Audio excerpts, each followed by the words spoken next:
Bonjour chers amis, chers internautes, bon sabbat à chacun d'entre vous.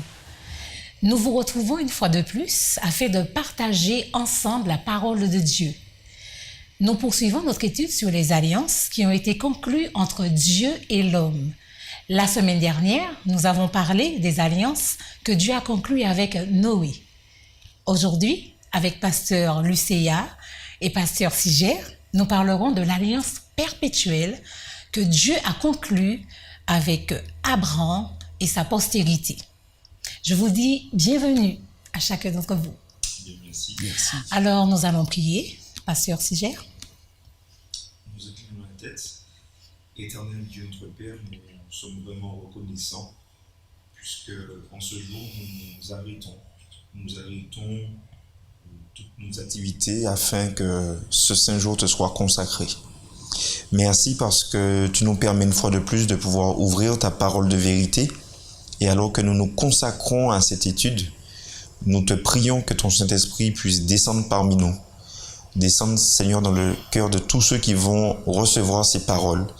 Et que en elles, ces paroles puissent produire la vie qui nous mènera jusque dans l'éternité. Seigneur, ouvre notre intelligence, ouvre notre cœur à l'influence divine. Au nom de Jésus. Amen. Amen. Amen.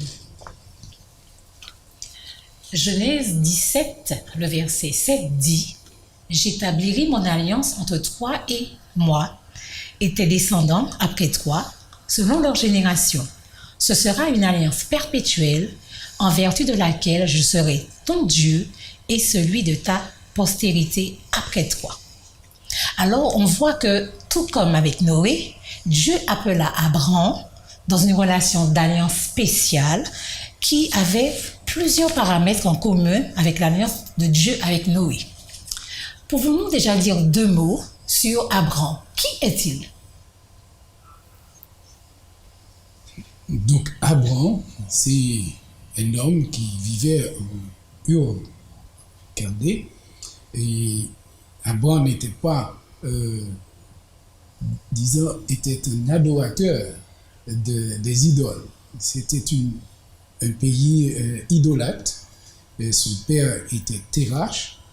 Et donc, mais Dieu va appeler Abraham pour être son serviteur et pour faire connaître son nom et le plan aussi du salut.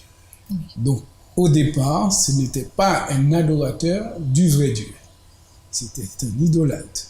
Mais Dieu nous connaît tous. Il a vu les dispositions qu'avait Abraham et il l'a appelé pour être son serviteur.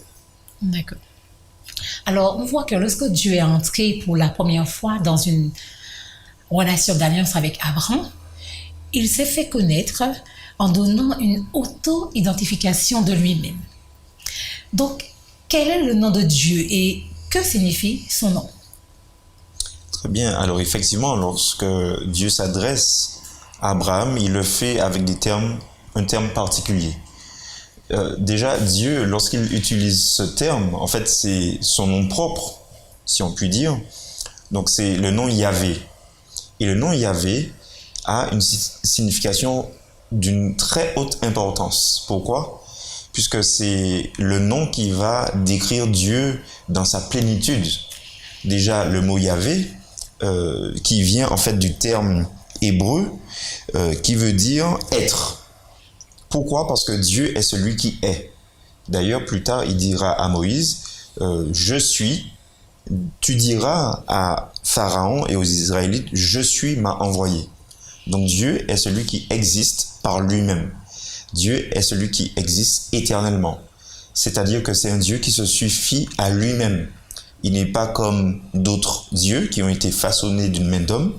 Il n'est pas comme d'autres dieux qui ont besoin, peut-être disons, de l'homme pour subsister, pour exister, pour leur donner à manger, pour leur donner des offrandes, pour voilà. Non, Dieu se suffit à lui-même. D'ailleurs, il n'a ni commencement, il n'a pas de fin non plus. Donc Dieu également, dans son nom Yahvé, signifie également Dieu par lui-même, mais qui accepte tout de même de faire alliance avec l'homme.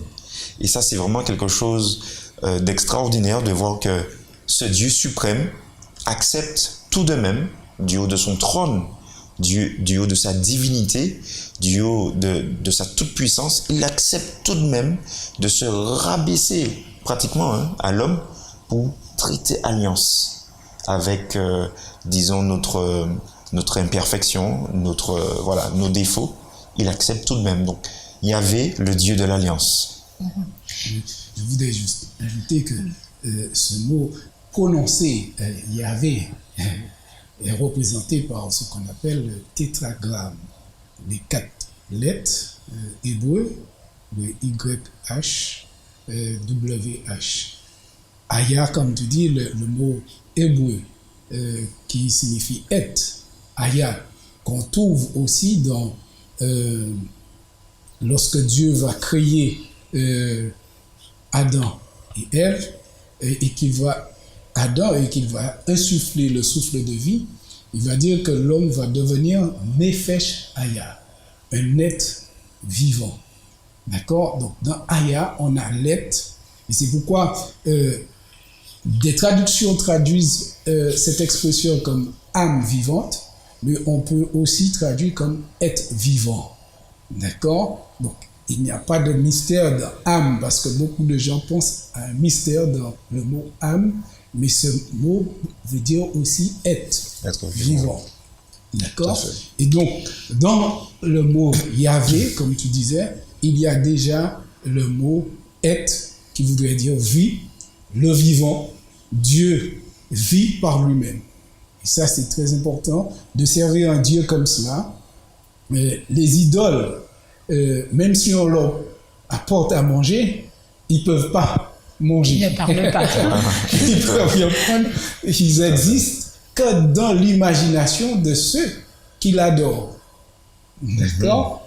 Mais physiquement, c'est un morceau de bois ou de métal. Mais ça n'existe pas.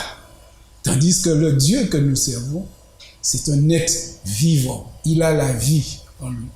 Ça, c'est important. Donc, c'est pour cela que Dieu prend vraiment la peine d'expliquer qui il est. Exactement. Donc là, en fait, il va s'identifier. Alors là, en fait, disons que il va se révéler à Abraham, mais d'une manière personnelle. Donc, ce n'est pas un Dieu qui sera extérieur au sort de l'être humain. Mais en fait, il va faire comprendre à l'homme qui il est. C'est-à-dire avec des mots humains, avec une conception humaine, il va permettre à l'homme de le découvrir. Parce que si Dieu, en fait, ne se rabaissait pas à nous pour qu'on puisse comprendre qui est Dieu, nous n'aurions pas pu comprendre qui est Dieu, puisque bien sûr, il est au-dessus de l'être humain, de la pensée de l'être humain. Donc, effectivement, on voit là déjà une première déclaration d'amour pour nous faire comprendre déjà son amour et aussi le plan qu'il y a derrière cet amour-là, c'est-à-dire celui de nous racheter. Oui. Alors, et souvent, ce mot est traduit dans nos traductions comme l'éternel. L'éternel, les mots humains sont limités. On ne peut pas trouver de mots qui pourraient vraiment décrire Dieu en un seul mot. C'est impossible. D'ailleurs, c'est pourquoi il a plusieurs noms. Il a plusieurs noms, et justement. chaque nom révèle un aspect de sa personnalité, de son caractère, de qui il est. D'accord? On ne peut pas trouver un seul nom qui pourrait, dans le langage humain, qui pourrait dire ça, c'est Dieu, point barre, voilà, etc. Tout à fait. Notre Dieu a tellement de facettes et c'est ce qui est bien. Et à chaque fois, il révèle une facette de sa vie, de qui il est, de sa personnalité. Et c'est merveilleux de découvrir cela. Amen. C'est merveilleux. Amen. Alors voilà, Dieu a plusieurs noms. Alors parlons maintenant d'El Shaddai. On nous dit que Yahvé était déjà apparu à Abraham plusieurs fois et on peut le lire dans Genèse 12, Genèse 13, Genèse 15. Mais cette fois-ci dans Genèse 17, quand il se présente à Abraham, il utilise le nom de El Shaddai. Alors, quelle est la caractéristique particulière de El Shaddai?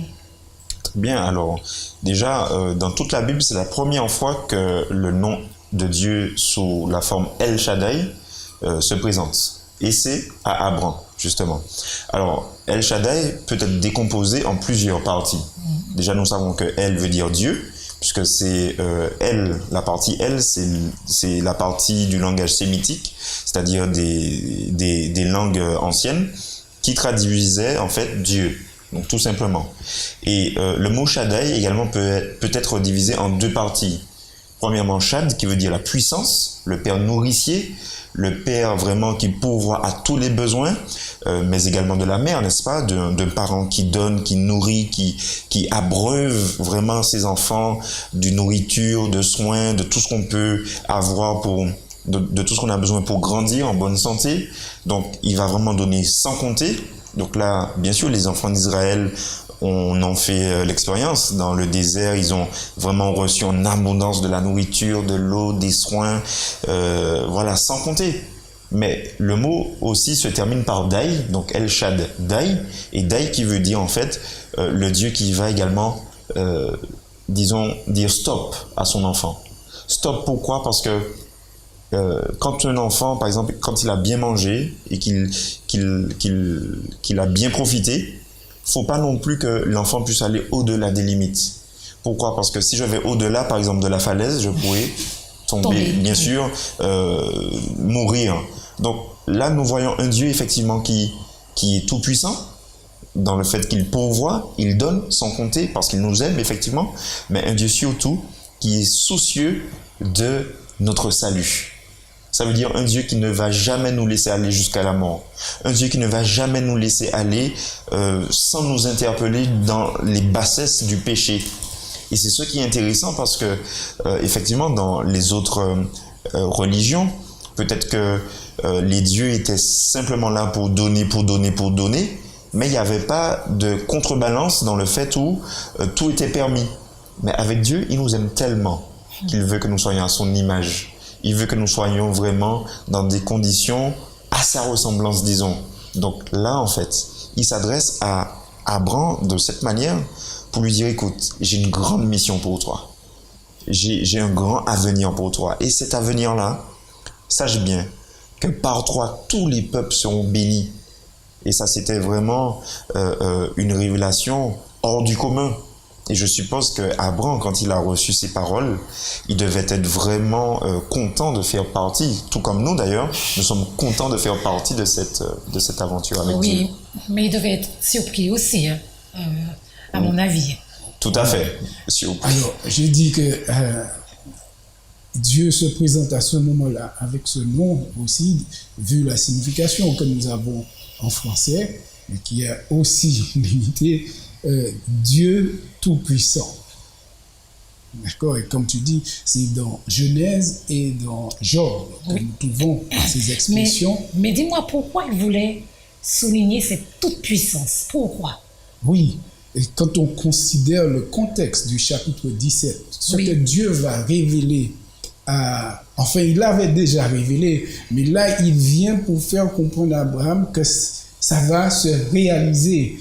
Quelque sorte. Donc il vient, il dit, et il annonce qu'il est le Dieu tout-puissant, et Kendi a souligné des aspects de ce nom, El, qui veut dire le Dieu d'autorité, le Dieu puissant, et Shaddai aussi, qui signifie aussi le Dieu de richesse infinie, d'accord? Et il vient dans le contexte où Abraham a 99 ans. D'accord, 99 ans, et sa femme a 90 ans, et on lui dit qu'il aura un enfant, et ce sera de cette femme. D'accord, et cette femme n'a pas l'âge, réalité, physiquement, pour enfanter. C'est bien pour cela qu'elle arrive. Et donc, voilà. C'est bien pour cela. Pour ça qu'elle arrive. Tout à fait. Tu vois? Et donc, dans ce contexte particulier, c'est difficile de croire qu'à cet âge-là, je suis déjà sur une canne. Sur une canne, je suis. Et c'est presque impossible de croire que ça va se réaliser. Mais Dieu vient rappeler à Abraham qui il est. Je suis le Dieu tout-puissant, avec des richesses inépuisables. Rien ne m'échappe. Rien n'est impossible. Mais j'imagine. Attends, excuse-moi, Oui. juste un dernier petit détail Oui. à ce que Pasteur Lucia vient de dire. En fait, il dit également un peu, il donne un petit détail à Abraham, mais qui est d'une grande importance. Il lui dit également, sois intègre. Sois intègre. Pourquoi? Parce que sans intégrité, Abraham n'aurait pas pu rentrer dans le schéma que Dieu est en train de lui soumettre. Sois intègre. Oui, parce que j'imagine quand même que, parce qu'on dit, alors je disais au départ que Dieu est apparu plusieurs fois jusqu'à ce que, bon, la promesse s'accomplisse, mais il a dû user c'est-à-dire pour faire comprendre à Abraham, mais vraiment, je suis avec toi et j'ai quelque chose à accomplir avec toi. Donc Dieu a dû le mettre en confiance. C'est cela. Oui. Tout à fait. Oui, Dieu le met en confiance, mais en même temps, Dieu n'est pas le Dieu qui accepte n'importe quoi. Et Dieu est un Dieu juste. C'est un Dieu d'amour, mais c'est aussi un Dieu juste. Donc, il est prêt à nous accompagner, mais aussi, il veut, comme on dit, c'est une alliance. Dieu vient avec tout. Il ne demande rien, il ne dit pas à Abraham, tu vas apporter ceci, cela. D'accord? Il vient avec tout, la puissance, la gloire, la capacité de réaliser. Maintenant, c'est pas qu'il efface Abraham, parce que Dieu souhaite que nous existons, d'accord, pour lui, mais il donne à Abraham la possibilité d'apporter sa part. Et sa part, c'est l'obéissance, la foi, la confiance en Dieu. Et quand l'homme entre dans l'alliance avec la confiance, l'obéissance, eh bien, ça permet à Dieu de réaliser le projet qu'il a. Oui, voilà. Alors, on continue dans notre lancée. Alors, on passe d'Abraham à Abraham. Alors, pourquoi ce changement de nom et que signifie-t-il? Alors, déjà, Abraham, qui veut dire le Père exalté, d'accord? Donc là, on peut déjà voir, puisque en fait, nous le savons, nous l'avons déjà vu dans les leçons précédentes, à l'époque, les noms avaient une très haute signification. Oui. Ce n'est pas comme maintenant, voilà, mon prénom ou le prénom de X ou de Y. Très souvent, lorsque nous choisissons des prénoms, c'est soit par affinité, c'est soit par goût, voilà. On dit souvent aussi les goûts et les couleurs, ça ne se discute pas, donc voilà. Mais à l'époque, c'était très différent. Un nom était attribué, soit en fonction d'un vécu, par exemple de la famille, soit par rapport à la mission que l'individu devrait remplir au cours de sa vie. Oui, voilà, au cours de sa vie, soit pour, mais c'était toujours pour une raison bien précise. Et dans ce cas-là, eh bien, psychologiquement, Abraham aurait eu, disons, une tournure dans sa vie. Parce que de père exalté, il allait maintenant passer à père d'une grande multitude. De nations. Voilà, exactement. Donc, effectivement, et cette grande multitude, lui, il serait donc l'origine de cette grande multitude, mais cette grande multitude-là, en fait, ce n'était pas n'importe quelle multitude. Ça aurait été la multitude de tous ceux qui rentreraient dans l'alliance divine. Dans l'alliance divine pour être sauvés avec le Seigneur pour l'éternité. Donc là, vraiment, et c'est pour cela d'ailleurs que Abraham est considéré comme étant le père de la foi, comme étant aussi le père de tous les Juifs.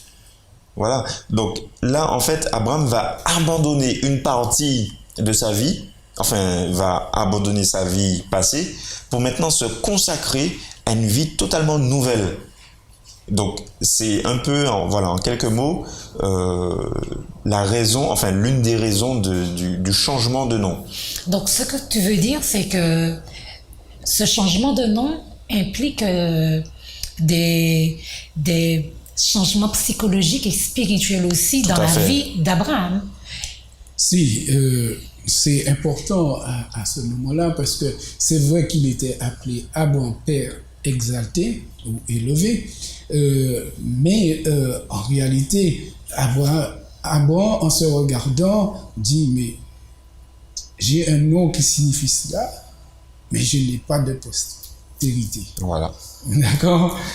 Et là, Dieu intervient et lui dit que maintenant ton nom sera changé en Abraham, qui signifie père de multitudes.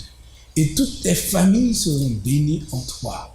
Et là, pour lui, Abraham, un moment, a pensé même que quand Dieu lui a dit que tu auras cette postérité, il a dit, mais non, c'est Ismaël. D'accord, c'est Ismaël. Mais Dieu lui dit, non, c'est pas Ismaël. Ça sera un enfant qui sortira de toi et de ta femme. Et c'est là qu'ils ont ri. Voilà. C'est Abraham a ri aussi, hein. Et c'est là qu'on comprend aussi que le plan de Dieu, ce n'est pas le plan de l'homme. Voilà. Tout à fait. Parce que quand on réalise que c'est irréalisable, quand on se dit on est vieux, on ne peut pas enfanter à cet âge. Voilà. Et c'est là que Dieu vient pour changer le nom, pour dire à Abraham maintenant, tu ne seras plus appelé juste le père exalté, mais là tu seras père d'une multitude. Voilà. Ça va se réaliser. Donc ça donnait une importance, une valeur à cette relation qui s'engageait entre Dieu et Abraham. Oui, et Voilà. puis aussi, moi je dirais que surtout, ça allait maintenant réconforter Abraham, puisqu'il se dit que, en fait, Dieu me dit que je serai père d'une grande multitude, mais jusque-là, rien ne s'était encore produit. C'est pour cela qu'il a essayé à sa convenance d'y pallier.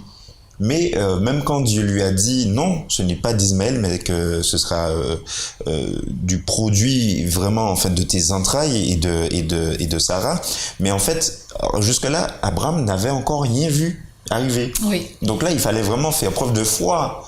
Et je suppose que tous les jours, cela devait lui revenir à l'esprit, mais comment est-ce possible? Est-ce que vous savez le temps qui s'est passé entre la réalisation de cette promesse? Est-ce que vous avez une petite idée?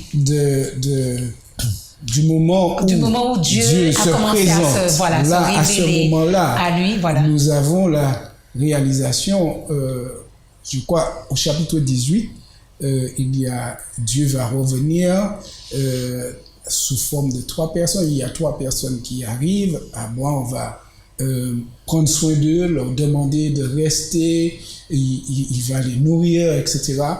Et c'est de là que Dieu va lui dire ce qu'il faut faire.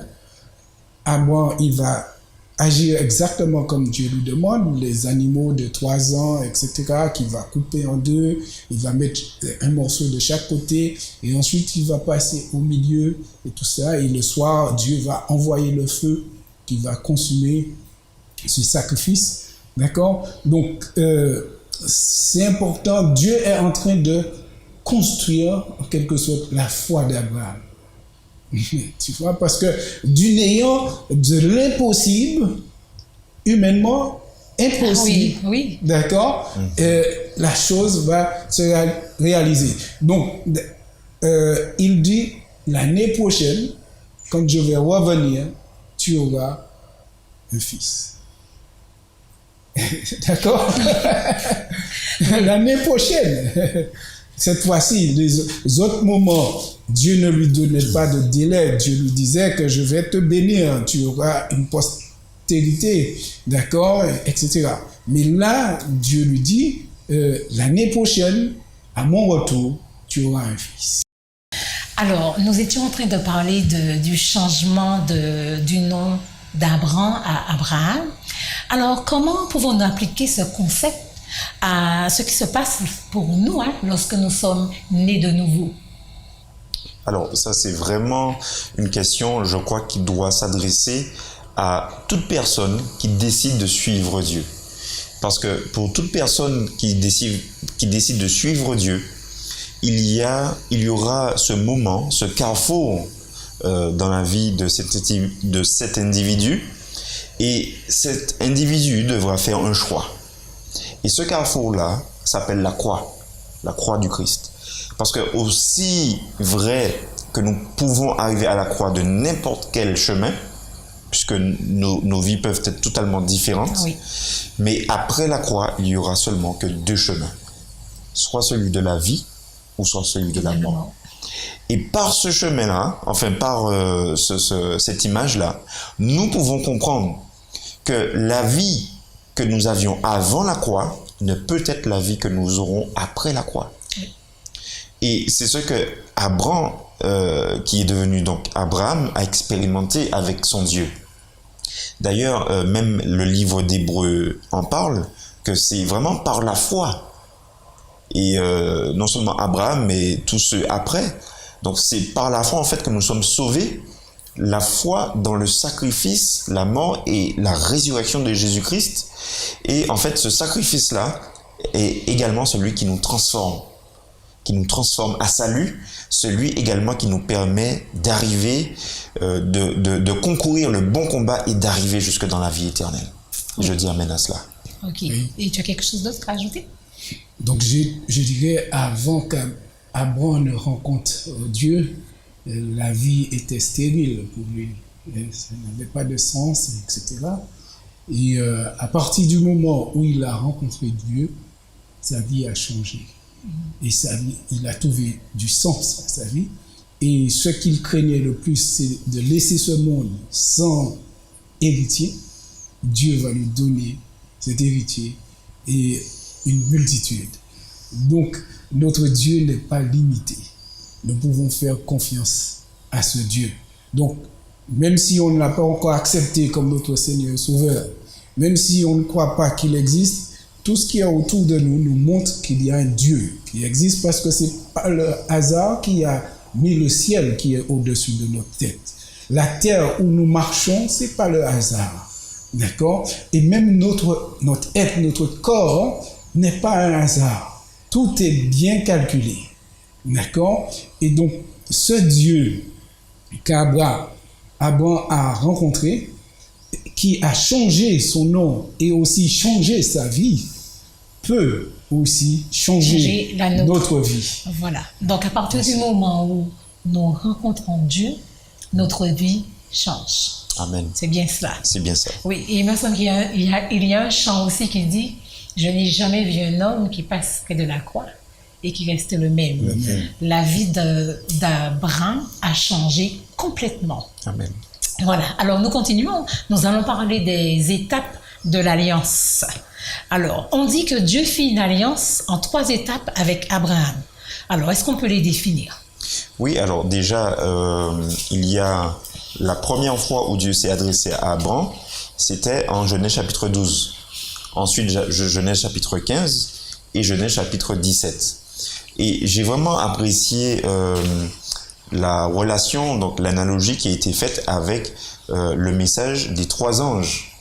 Le message des 3 anges qui est également proclamé dans Apocalypse chapitre 14. Mais je voudrais m'arrêter sur donc la 3e fois où Dieu s'est adressé à Abraham. Et en fait, le message du premier ange nous dit que nous devons craindre Dieu, lui donner gloire, etc. Mais simplement, le résumé de ce message devrait être que je dois reconnaître Dieu en tant que le Dieu des cieux, le Dieu de toutes choses, et que je lui dois allégeance. Mais en fait, quand Dieu s'adresse à Abraham également, on constate que le Seigneur demande également à Abraham la reconnaissance suprême. Et je crois que c'est un message que nous devons également proclamer en tant qu'enfants de Dieu. Que la seule personne qui a droit à notre allégeance suprême, complète, vraiment totale et de manière intègre, c'est notre Dieu. Voilà, donc ce message est encore d'actualité aujourd'hui. Ce n'est pas un message qui est trop ancien, ce n'est pas un message qui est vraiment dénué de sens. Non, c'est un message vraiment qui est actuel, qui est plus que pertinent, et nous devons vraiment l'annoncer. Donc effectivement, pour revenir à la question, c'était un aspect de ces... Parce que Dieu aurait pu s'adresser à Abraham en une seule fois. Oui. Voilà, mais il l'a fait à 3 reprises, et les mêmes termes revenaient à chaque fois. Mais tout cela pour montrer à l'homme que Dieu veut nous mener pas à pas également. Pas à pas. Il ne nous dit pas, bon ben voilà, tu dois arriver du point A à un point B, tout seul, comme un grand, avec une carte, une boussole, et je me retire. Non, Dieu est toujours là avec nous, pas à pas. Donc, et puis tout est dans un cheminement. Exactement. C'est bien cela. C'est tout à fait ça. Notre Dieu est un Dieu qui accompagne. Donc, dans Genèse chapitre 12, comme je l'avais dit, Dieu a annoncé la bénédiction. Il est venu à la rencontre d'Abraham. Donc, notre Dieu n'est pas le Dieu qui reste loin, nous oublie, etc. Mais il descend, il se rapproche. Et donc, il est venu vers Abraham et il lui a fait la promesse. Ensuite, il revient et il fait la promesse de donner à Abraham la possession, l'héritage. Et Abraham lui dit, mais comment je vais reconnaître que j'aurai tout cela? Et c'est là qu'il lui dit, voilà, eh bien, tu vas faire cela. Tu vas prendre les animaux de 3 ans et tu vas les préparer. Et là, il fallait la confiance, la foi et l'obéissance. D'accord? Abraham entend la promesse, mais il obéit. Il va exécuter ce que Dieu lui demande de faire. Il l'exécute. Et même que des oiseaux sont venus pour dévorer ce qu'il a préparé, il a pu les chasser, etc. Et il a fait sa part. Et Dieu aussi a fait sa part. Dans une alliance, il y a toujours un accord quelque part. Et avec l'alliance de Dieu, Dieu va plus loin que l'alliance humaine. Parce que l'alliance humaine, c'est entre 2 personnes, on n'a pas respecté, ça se brise tout de suite. Mais on voit que Dieu sait que humainement, nous n'avons pas toujours toutes les capacités pour aller jusqu'au bout. Et c'est pourquoi il est toujours présent, il accompagne. Alors, sur ce que tu dis, l'homme n'obéit pas souvent. Et pourquoi Dieu, alors, un Dieu qui pardonne, un Dieu d'amour, un Dieu tout-puissant, mais pourquoi il faut obéir à ses commandements? Pourquoi? Parce que, en fait, une alliance est toujours sur les 2 voies. C'est aller et retour. C'est pas disons, à sens unique. D'accord? Et en fait, Dieu, il nous donne, mais remarquons bien que lors de ces 3 fois où il s'est adressé à Abraham, il lui a toujours donné la possibilité bien d'avoir un retour. Voilà. Parce que Dieu, c'est ce qu'il attend de nous. Et c'est pour cela qu'il lui a dit, Abraham, pour profiter de tout ce que je te promets, tu dois être intègre. Et le mot intègre ici veut dire sans compromis, qui veut dire qu'il n'est pas divisé, ce qui veut dire que entièrement il est consacré à. Et cette cause-là, bien sûr, c'était la cause de Dieu. Donc là, en fait, Dieu, c'est vrai que c'est un Dieu qui est toujours prêt à donner à ses enfants, mais en retour, il attend.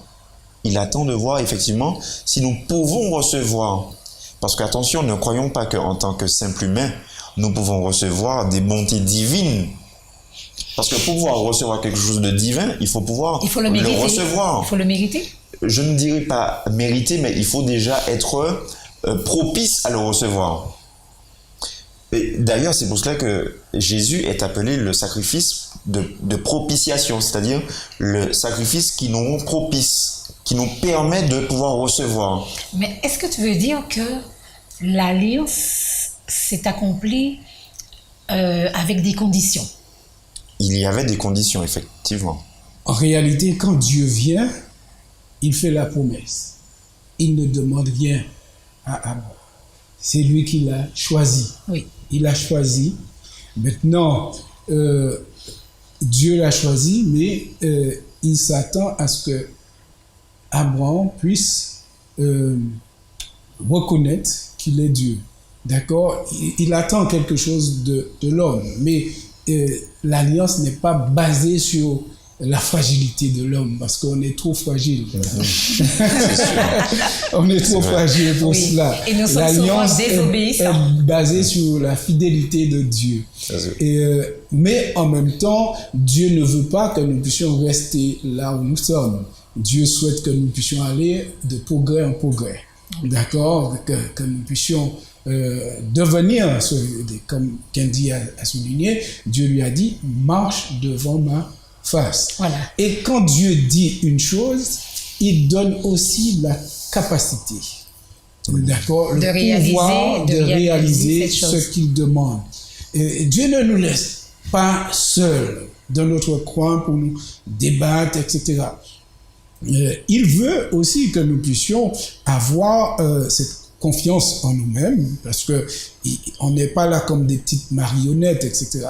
Dieu nous laisse ce libre arbitre pour que nous puissions agir, d'accord? Mais il a agi et en même temps, il laisse à Abraham la possibilité de voir qui il est, de voir sa grandeur, de voir sa puissance. Et maintenant, Abraham, touché par la grandeur, la splendeur, l'amour de Dieu pour lui, à ce moment, répond par amour pour Dieu. Et on nous dit que cette alliance, cette promesse aussi, s'accomplit pour Abraham et sa postérité, mais ça va jusqu'à nous. Jusqu'à nous. Pour toute l'humanité. Et c'est là où on voit vraiment l'authenticité de la Bible, parce que c'est là en fait que nous voyons que tout est lié.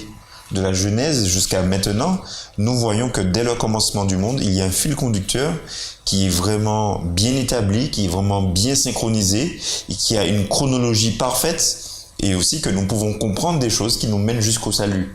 Et c'est là qu'on voit vraiment la main de Dieu sur l'humanité, et c'est là qu'on voit vraiment sa puissance sans égale, et cette puissance-là, justement, qui est également prête à défier les autorités obscures, d'accord, à repousser toutes ces forces obscures qui nous empêcheraient justement de rentrer dans ce plan.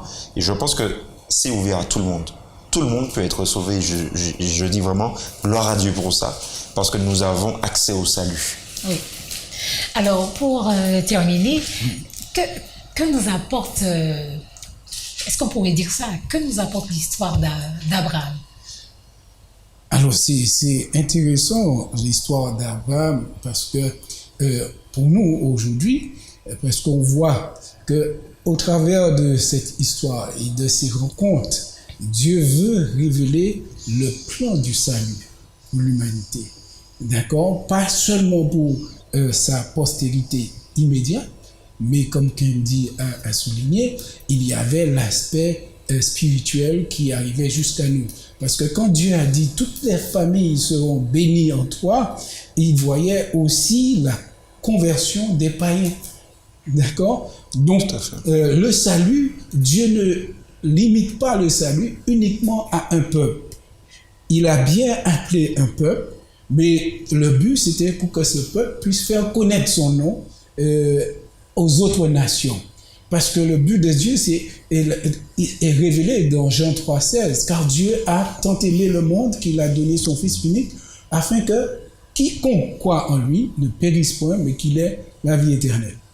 Et même au travers de cette alliance avec Abraham, Dieu veut sauver l'humanité. Et donc l'alliance reste toujours pareille. Ce que Dieu veut, au travers de ces alliances, c'est sauver l'homme, sauver l'humanité. D'accord? Donc, cette alliance est capitale pour nous aujourd'hui, parce que lorsque nous acceptons Jésus, nous dit Galates 3, verset 29, lorsque nous acceptons Jésus comme notre Seigneur et Sauveur, nous devenons fils d'Abraham et héritiers de la promesse. D'accord? Donc, la promesse n'était pas que pour Israël, mais c'est aussi pour nous, appelé aussi Israël spirituel, parce que nous devenons des enfants d'Abraham sur le plan spirituel, des Israélites spirituels. N'est-ce pas merveilleux, hein? C'est vraiment merveilleux. On voit, ça fait du temps que tout cela s'est passé, et pourtant, nous sommes encore dans l'accomplissement de cette promesse, de cette alliance, une alliance perpétuelle qui existe jusqu'à ce jour pour nous. Hein. Nous attendons le retour de notre Seigneur et Sauveur. Et nous n'oublions pas que Jésus s'est donné sur la croix pour nous. Amen. Amen. Voilà. Eh bien, nous arrivons à la fin de notre étude. Je vous remercie d'avoir partagé ensemble la parole de Dieu. La parole de Dieu qui est un livre merveilleux, Amen. n'est-ce pas? Amen. Alors, Pasteur Lucéa, Pasteur Sigère, je vous remercie d'avoir partagé ce moment ensemble avec nous, avec les auditeurs, les internautes. Voilà. Donc, nous allons prier et remercier le Seigneur. Éternel notre Dieu, notre Père, nous te louons, nous te bénissons. Nous t'exaltons car tu es digne de louange et d'adoration. Tu es grand, tu es élevé et en même temps, Seigneur, tu ne restes pas éloigné. Tu sais venir à notre rencontre pour être avec nous, pour nous accompagner, nous soutenir. Tu es un Dieu d'amour et nous sommes contents de t'avoir au Père, comme Papa. Amen. Seigneur, parce que ce que tu désires, ce n'est pas notre perte. Tu désires que nous soyons sauvés. Alors, merci de permettre que ces paroles trouvent leur place dans notre cœur et que nous soyons vraiment touchés par ce message d'amour et que nous puissions répondre à ton amour par amour. Nous puissions t'aimer et t'aimer plus que toute autre chose, afin que rien ici-bas ne nous sépare de toi. Merci Seigneur de fortifier tous ceux qui nous ont écoutés, de fortifier le cœur de chacun et de permettre à chacun de nous de reconnaître ta bonté, ta puissance et combien tu es digne de que nous puissions te faire confiance et marcher avec toi pour notre bien. C'est notre prière au doux nom de Jésus pour ta gloire. Amen. Amen. Amen. Amen. Amen. Amen. Eh bien, chers amis, je vous dis à bientôt. Merci d'avoir partagé ce moment avec nous. Et d'ici la prochaine fois, restez connectés et que Dieu vous bénisse.